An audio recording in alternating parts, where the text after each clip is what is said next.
let's hit this topic. Diddy. Oh, shit. Yeah. You guys kind of predicted this because you talked about it at length on that academics podcast with Troy Ave and Fat Boy. It was coming. And then, did you know that this was coming? I knew it was coming. I know how it go. And I knew he was going to step away from his company to save his company. Revolt, yeah. Yeah, you know, you got to remember, you understand how this works. The liquor already is kind of like what it is. The minute those ads start being pulled, what happens with Revolt? Right? And him being sitting in that seat will force, all it takes is that major ad to pull out and they go public and say, you know, we have, you know, pulled out our ad campaign with Revolt, and then somebody like No Jumper reports that that company has pulled out, it's over with. So he did the best thing he should have. He should have did that initially. A lot of things he should have did. He should have just took care of Cassie and when she asked for it, and he should have been, at the time that Cassie happened, he should have stepped down then. He tried to save himself by settling the suit right away, right? Yeah, but she, you know, he should have just, see, she extorted him. You're comfortable calling it extortion based on what? I'm going to tell you why.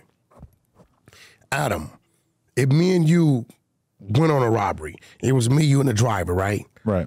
And in the commission, no, we can't say that because what I'm about to say, my homie. He looks like he could drive right now. No. In the commission of the robbery, we leave, and we start to get like cold feet about the driver.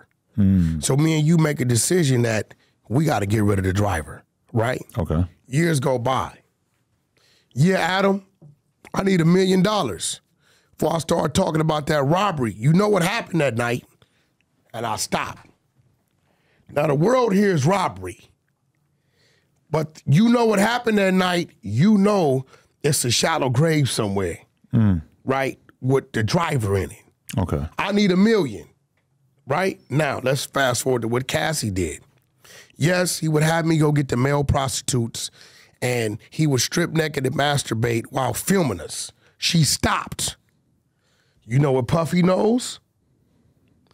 And after I got done with the male prostitute, then he would join in, and I would grab the camera and film them, right? She put enough out there to let him know, I'm not playing, I'm about to tell it all. So you think that he was getting it in with these dudes too? I think Puffy did nothing wrong when it comes to their sexual acts, and she was with it. He paid to keep the embarrassment from coming out. Do you think he's that embarrassed about fucking with dudes? Puffy has a fucking ego. He has children. Yeah. Understand what I'm saying? I don't think it's just about him. And I think, remember, a person's going to fire the smaller gun first. Can you only imagine the other things that she would have began to talk about? Because when that case came out, that's what I was telling Lena. I'm like, just imagine what they're going to put out. 24 hours. I'm like, what are they going to put out about him next week? What are they going to put out the week after that? Because you know that they're not giving you everything all at once, even though it's a suit. You know they got all kinds of shit ready to go. This is not like a one and done. Puffy, whatever he was doing with her sexually, that was consensual. But the things that were probably going on were probably bringing embarrassment to him and his family. So, I mean, like, you don't believe that she was really, like, getting mentally tortured by him for all those years? Because that's kind of what she was saying. You know, I believe that it's been 5 years. Let's get it. You know, I'm tired of, no disrespect. You got caught fucking the trainer that Puffy was paying for. So let's not paint her as a fucking angel. That's how they fell out? This is a fact. Maybe that was her just trying to find a way out. She have 2 kids. She's sitting back and she's watching Young Miami getting assistance from Puff with her career, which is something she was looking to happen. While he impregnates other women. Right. Puff always had an understanding with his female that it just ain't me and you.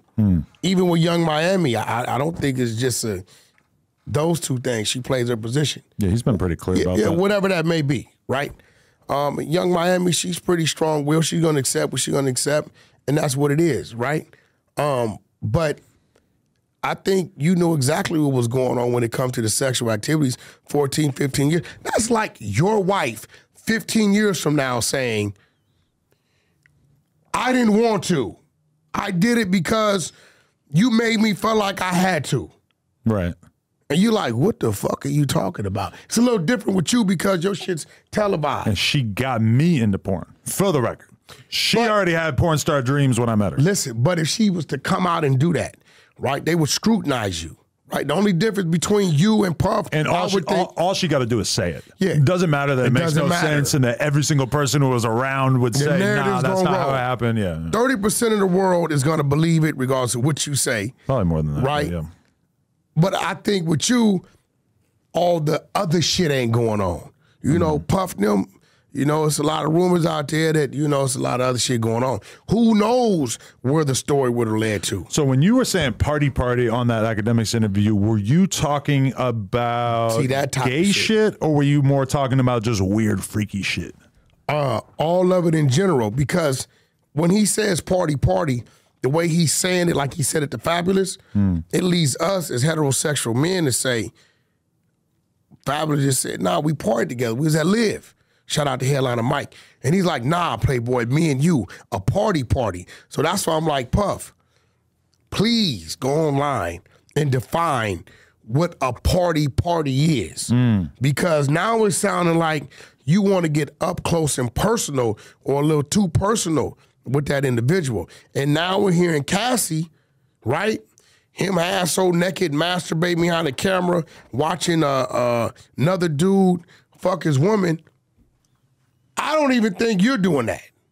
Masturbating behind the camera? No, you're not really filming. You wasn't there. No. You're not, see what I'm saying? But I banged her with another dude the other day. No. Who did? Me and Lena and another man. I thought you was waiting to do that for the show. Well, it's going to come out next Thursday. So this is the winner of the show. You already did it, so you already know the winner is. Yes. Okay, there you go. Yeah, but I mean, okay. That's crazy. Obviously, it's different because he was allegedly doing this non-consensually or whatever, but Lena, get out now. Diddy is apparently a black man who likes watching this girl get fucked by other dudes.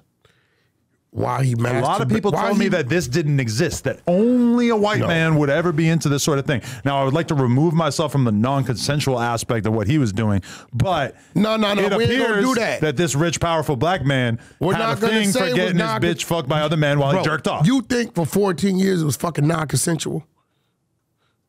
I have some doubts about that, but also I could see her being in a fucking fucked up non-consensual relationship for a long-ass period of time. It's not unheard of. Now, I will say, on the flip side, I'm not going to call her a liar when she says the physical stuff was going on. Right. I'm not going to do that, right? I'm not even entering that realm. I just think on the sexual side of it, she was good with it. I think she was having fun with it. I mean, in the day, she was coming, having orgasms, getting a variety of different fucking men. How do we know she was having orgasms? I mean, we know shit. I would assume. You can't assume that.